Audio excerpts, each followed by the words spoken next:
our team's been spending the last year on this clinic project, but to start us off, I'll give you a little bit about our background. Last year, Atish and I were inducted into the University Innovation Fellows, where we got the opportunity to learn from Stanford professors and go out to Stanford actually last year during spring break. We got to attend workshops and seminars by professors from the D School, and we got the opportunity to learn a lot. And part of being inducted into the Fellows is coming back to your own campus and creating change.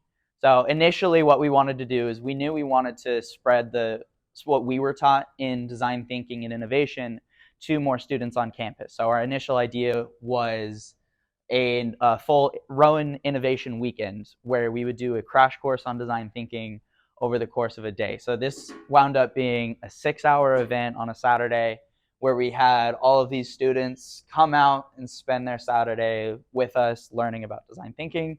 And we took them all the way from identifying a problem at the beginning of the event to pitching to stakeholders at the end of the day. And it was an awesome event. We got a lot of success, a lot of really good feedback. But we wanted to create something going forward that's a little bit more sustainable and can be more ongoing, which is where this year Atish and I came up with the Design Thinking and Pedagogy Engineering Clinic. And that's what we've been working on for the last year, and that's what has led us here. So to start off, a little bit of background. Feels funny talking about what is design thinking to all the entrepreneurship and innovation professors, but to give a little bit of background for the purposes of the video and everything like that, there's 3 main facets to design thinking. The facet number 1 is it's a systematic way to solve a problem. And the design thinking process is most helpful with more ambiguous problems that don't have a clear-cut answer. Part 2 to it is it's truly a human-centered process, because when you put the people, your stakeholders, the users at the center of your focus, then it opens you up to actually creating solutions with long-term effects and benefits that can actually make a difference. And then the third facet of it is it's a really iterative process. So it's not just step 1, 2, 3, 4, 5.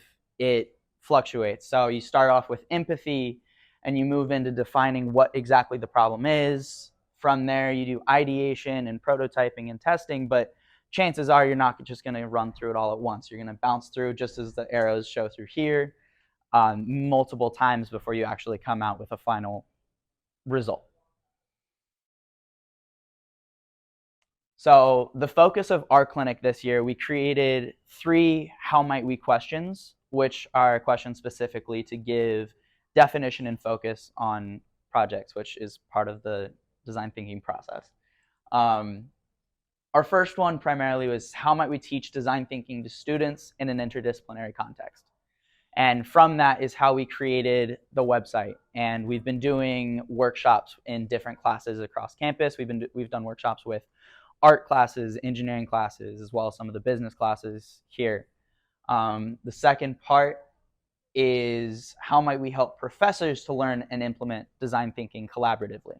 So first we need to introduce it to professors before they can share it with students.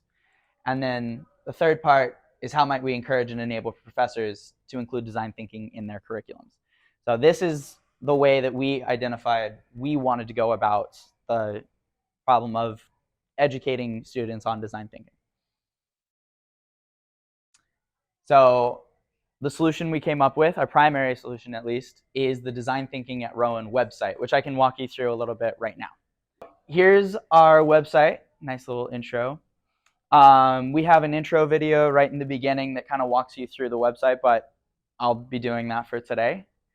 An intro to what design thinking is, as well as a link to our YouTube channel and all the resources that we used in creating this.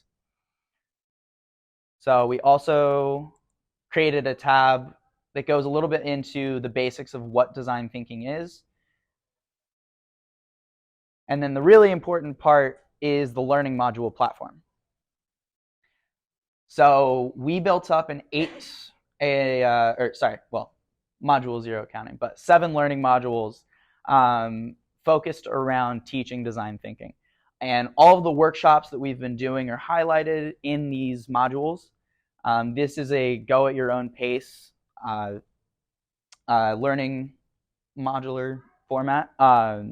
Initially, we thought you could go through it a week at a time, but you could also expand this into 2 weeks at a time or over the course of a year just to teach students the design thinking. So, of course, beginning with empathy, and then there are some workshops you could do as a part of your class, or students could take the initiative and do these workshops on their own, which is what our team did through the course of our clinic. There's also defining the stakeholders' problems, the how might we questions that I mentioned before and showed you our teams, as well as brainstorming, ideation, prototyping, and then we have ways of testing. So that's just a quick overview. And then we also encourage iteration through this. And so we have an entire module dedicated to making sure you're iterating and going back through the prior steps. And then the last part I really wanted to show you on our website is we've got some upcoming events. So first off is today's product launch. So happy to be here today. We've also got We've also got 4 more workshops coming up here soon. So next Monday at 3:30 over in 209, we're going to be having an interview essentials, which lies in the empathy stage of design thinking, where students can attend, and we're going to go over how to conduct an interview and really make it feel in a way that you're just communicating with your stakeholder and getting to really understand what their problem is.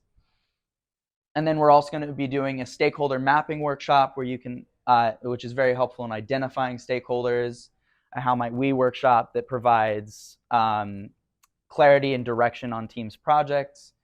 And then we've also got the ideation workshop, which is a fun one. It's brainstorming, working together with your team, coming up with a bunch of ideas.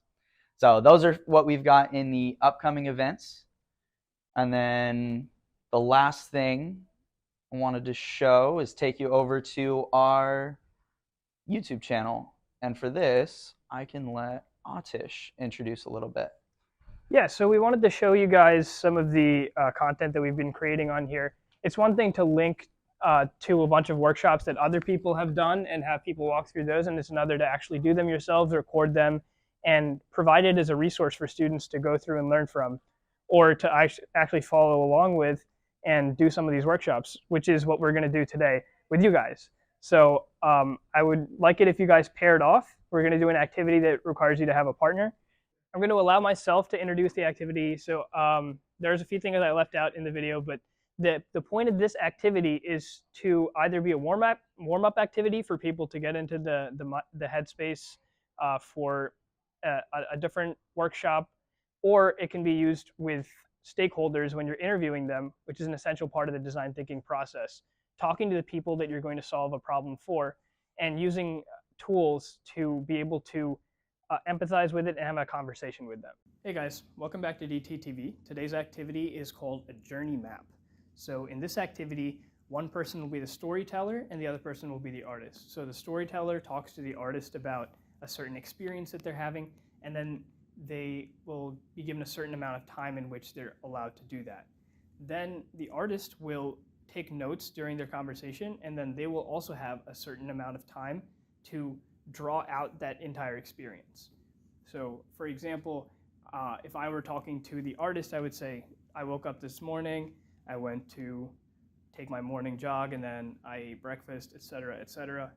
The other person would record this, and then they would draw it out like this. So you would have a map of that whole experience. Then the artist is going to circle what they think is the most addressable part of that journey. And the storyteller is also going to identify a piece that they think they can change. And then they're going to have a conversation about which step they should intervene in and why they should. All right, so in this video, we talked to 2 students that we pulled at random. This is what we do for a lot of these videos. And they talked about an experience that they were having in which they felt as though they were contributing more to their group project than their teammates were. So for you guys, what I'm going to ask is that you share a story about a problem that you experienced this past week. And you'll have a minute and 20 seconds to explain that, decide who the storyteller is going to be, and they'll be doing the talking to the other person, and they'll take notes on one of the pieces of paper that's in front of you. I'm gonna stop it before it screams too loud.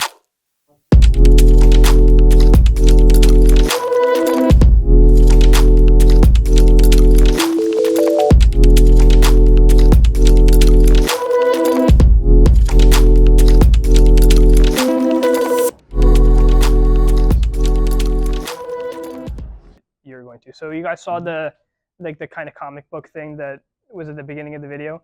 So the person who was taking notes is now going to draw one of those, and you'll have a minute and 20 seconds to do that.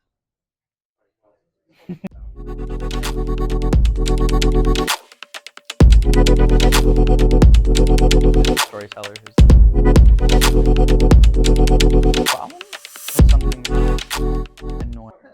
Hopefully that did what it was supposed to. You were able to have a conversation about what part of the problem is the part that you could specifically focus on addressing.